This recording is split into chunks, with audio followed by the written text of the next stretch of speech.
ပိုင်ဆိုင်မှုတစ်ချိန်နိုင်ငံရေးပြန်ကောင်းတဲ့အချိန်ကျရင်ပြန်လဲစီစစ်ဖို့လိုအပ်တယ်လို့ပြောလာတဲ့ကိုမောင်မောင်ပေါ့နော်စစ်တပ်ထောက်ခံပြီးတဲ့ကိုမောင်မောင်ရင်တော့စစ်တပ်ထောက်ခံတာပေါ့ကိုကတော့သူကတော့အမှန်တရားတွေပြောနေများပါတယ်ကျွန်တော်အတူနားထောင်ကြည့်အောင်နော်သူပါပြောလဲဦ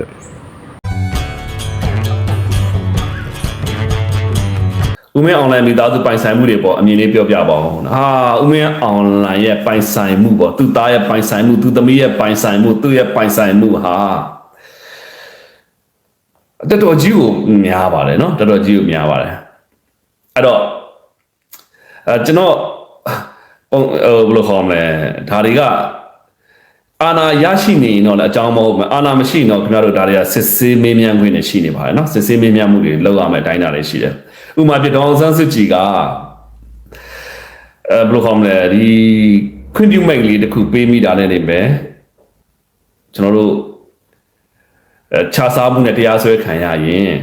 သူသာအာဏာမရှိလို့ရှိရင်တော့သူသားသမီးတွေနော်ဘယ်လိုခေါ်မလဲဆိုရင်ပိုင်ဆိုင်မှုတွေအားလုံးဟာမိကုံထုတ်ခံရပြီးတော့မှုနဲ့မညီဘူးဆိုမြန်မာနိုင်ငံမှာနေသမျှတွေအားလုံးအမှုနဲ့မညီတဲ့သူမရှိပါဘူးတခုနဲ့တခုတော့ဆွဲခံရမှာပဲအဲ့တော့လည်းမိသားစုအကျိုးစီးပွားဆိုလည်းရှိအောင်မှထင်ပါတယ်ကျွန်တော်ကြည့်ရတာပေါ့သူတို့အခြေအနေကိုကျွန်တော်ကြည့်ရတာပေါ့နော်ကိုယ်ရေးတဲ့ပြိုင်ဘက်မရှိကိုကမေးတယ်နော်ပြိုင်ဘက်မရှိတဲ့ရွေးကောက်ပွဲအမှန်တရားဖြစ်လာနိုင်သလားတဲ့ဒီရွေးကောက်ပွဲကြီးမှာ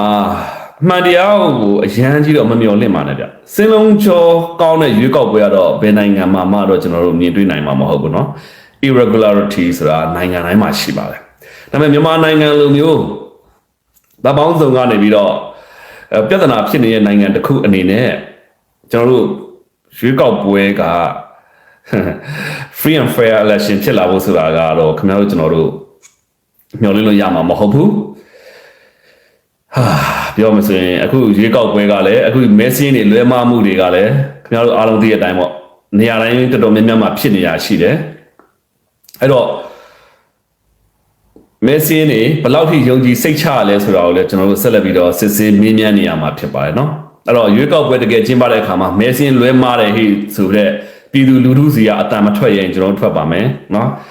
အဲ့တော့မဲစင်းလွဲမှားတာကိုမဖြေရှင်းဘူးဆိုလို့ရှိရင်သူများမဲစင်းလွဲမှားတော့ငါဒါဟာနိုင်ငံတော်ကြီးကိုချိန်ချောက်မှုတစ်ခုဆိုပြီးတော့နော်ပုံမှန်၄တစ်ခွန်ကိုအသုံးချတာဒါပုံမှန်၄တစ်ခွန်ဆိုတာနိုင်ငံအတွက်တကယ်ဘယ်ကောင်မဆိုနိုင်ငံရဲ့ဒီအင်္ဂါစင်မှာတကယ်ကိုအမြင့်ဆုံးနေရာကနေပြီးတော့ရေးဆွဲထားတဲ့ဒီပုံမှန်၄တစ်ခွန်ဒီ၄တစ်ခွန်ကိုအသုံးပြုသွားရလောက်အောင်ဒီမဲစင်းလွဲမှာမှုရှိတယ်ဆိုတဲ့ခါကျတော့သူတို့ကလည်းကြလို့ရှိရင်လည်းအခုဦးမင်းအွန်လိုင်းကိုယ်တိုင်လုပ်မဲ့ရွေးကောက်ပွဲရလဲအခုလက်ရှိအခြေအနေကတည်းကမဲစင်းလွဲမှာမှုတွေနော်မပါမှုတွေကအများကြီးရှိနေပြီဖြစ်တယ်နော်